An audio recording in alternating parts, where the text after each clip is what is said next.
So hi everybody, I'm Patrick Bolger, Hornbill's Chief Evangelist, and a few weeks back we went to the IT Service Management Conference and I got talking with Adam Haylock, who's the Service Delivery Manager at AVDC, and Adam promised to talk to me a little bit more about Enterprise Service Management, also about collaboration, and we're fortunate enough to have Maryvonne Hassall, who's the IT Strategy Manager for AVDC, and also Andrew Grant, who's the CEO. Hello, yeah. Welcome. Adam, let's start off with Enterprise Service Management. So you had the idea to deploy an Enterprise Service Management tool to much more of the organization. You started using it in IT. So where did the idea come from? Was it when you implemented Service Manager? Yeah, so of course, like most IT departments, we had an IT tool and we were operating in a service desk best practice way. And really, the idea came about the changes we were making in the organisation. So we've been going through huge change. We completely changed how we operate, how we work, and how maybe a traditional council would look and feel in terms of, you know, your single IT departments, and then you've got your finance department and this department over there, and they're very siloed and they don't really communicate. Well, we put change in so we don't work like that at all, and we put in much larger sectors and we started to work together and collaborate together and work in a much more efficient way. So from that moment, it was perfect for us to introduce an enterprise approach within our and service desk and provide that service. So the idea came around the structure of the organisation is what drove that change. The main focus of the organisation is customer fulfilment. Yeah. So it's outward looking, and if customers aren't buying into the council and what it can offer both emotionally and literally through income generation, then we can't exist. So as Adam says, we have two main sections or sectors. Really, the biggest is the customer fulfilment, and then the other one is community fulfilment. This is the largest strategic role we have. So it was a great opportunity to involve the whole council in how change is made, and IT is an enabler for us to fulfill customers. And so we were taking the same approach as we would with fulfilling customers to fulfilling staff through the enterprise service desk. Okay, right.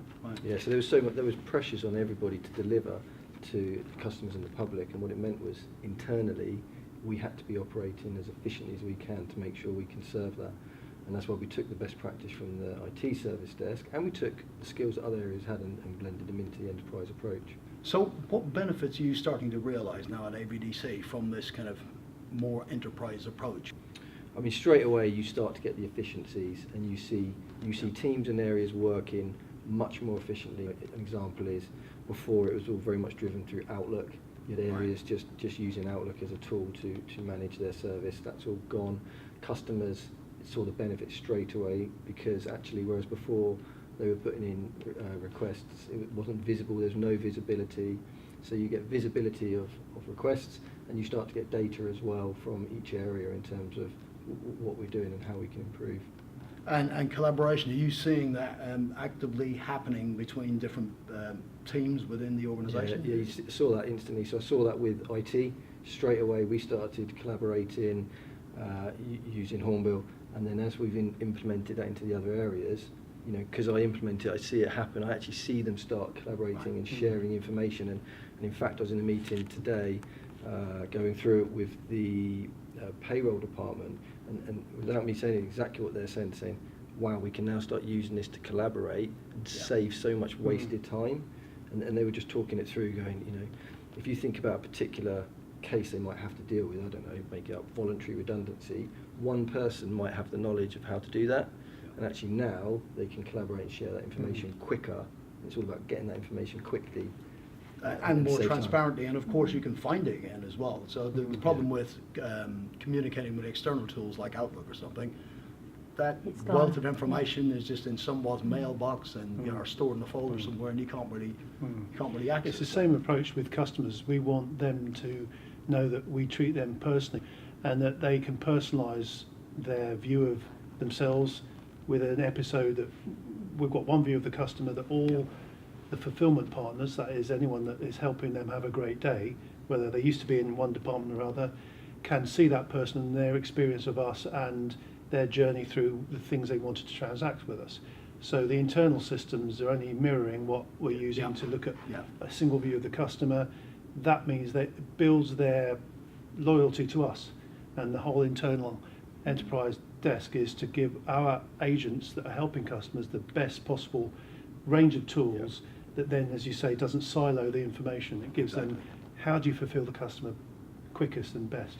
Because I find speed and transparency, and we started to use it ourselves internally. First thing is the transparency. Everyone gets to know what everyone else is doing, and you get a much better kind of insight into the goals of any particular team, and you can also understand how you can help them. But the beauty for me is that kind of tacit knowledge that would be lost otherwise is just retained, and you can search it even if someone leaves the organisation. That knowledge actually that they built up over the time stays with them. Well, it's our corporate intellectual property. It's not the individuals. They're enhancing it and using it, but if they left, we want to be left with our IP.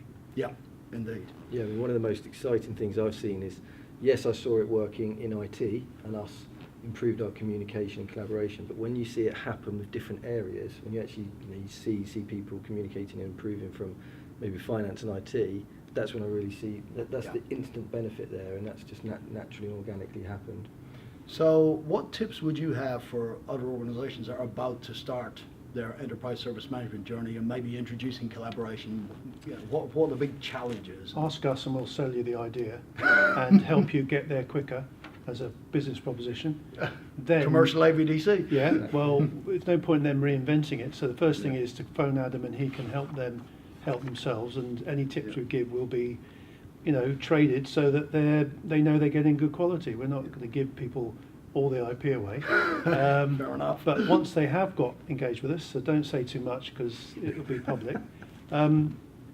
Clearly, I think it's what's your purpose as a business? Where are you deriving most value? And that has to be in the customer. If a business, i.e. a non-council business, would always say it has to start, if the customer ain't buying it, then why are you making it? Absolutely. And councils need to, if it is a council or the health sector or whomever is using this approach, would need to be clear what its purpose is and how it's going to achieve that. Yeah. Then it can apply these tools, knowing there's line of sight to a business outcome. Just employing them because they look cool, it might be temporarily helpful, but it wouldn't.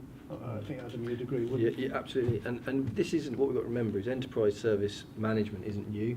No. You know that. That's been around in the industry for years, and it used to fail horrendously.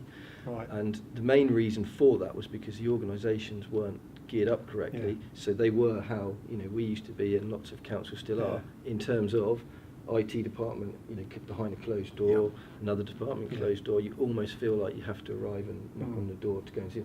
If you're still set up like that, then you've got a challenge. So I think first the tip would be clear about what good looks like to you and your community.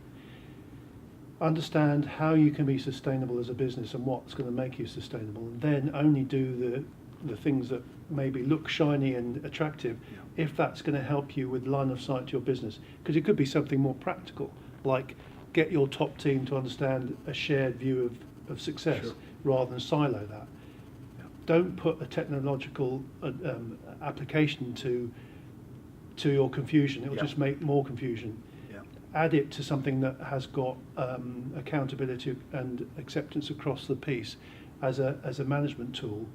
It is a tool to make better lives for your customers. But if you don't see that that's your role or responsibility, then whatever you do is not going to. It might. You're going to have to address that first. Yes. Yeah. Absolutely. The only other thing I'd add is once you've got the organisation set up and working that would support an enterprise approach, my only other top tip would be to keep it simple. It has to be simple and consistent. You can't build it so that it's massively complex. It will just break down. It has to be very, very simplistic, and that's the way it should be. It's the way in all businesses, not just. Well, that's a classic fault, I think, of traditional IT organisations who, complexity. And a lot of the time I often question, are your processes are complex because they need to be, or is it just out of habit? It's because you've always done it that way. You guys have had a complete shift here with how you approach things from an IT perspective. I mean, we sit there and we have those conversations about, is this right? Is this too complex? Why are we doing this? How can we do it in a simpler way, so we don't just rush in and set stuff up overcomplicated? I think the other thing it's brought for us is the collection of the data as well. So in some areas we didn't really understand what the processes were, and what it's enabled us to do is capture that information to understand to then improve the processes further. Because Yeah. otherwise you're kind of doing it in the dark. I mean, absolutely. We're continually improving here, always making changes, and we're going through a lot of review process at the moment. And the first thing that was put to me was when these reviews started was, you know, we have information from IT, we have data that gives us knowledge, and we can make decisions and decide what we do, but we don't necessarily have it from other areas. And that was another key decision in setting up the enterprise service desk, that we can have that decision. Right. I've seen that already off the back of that data, change things, make things different, you know, and work differently. So the enterprise service management approach started to add value pretty much Yeah, immediately. exactly. Yeah, Okay. to give us data and knowledge. One of the things I would say, you've been moving at a rate of knots. It's been interesting to watch because you've been a customer of ours for a number of years, and it's a very different organisation. And not That's it. only that, you've actually had external recognition, several bits of external recognition. You and your team won the award for The SDI Best Wall Awards, Service Desk yeah. with SDI. Yeah, fantastic. You've also had the Soccer team.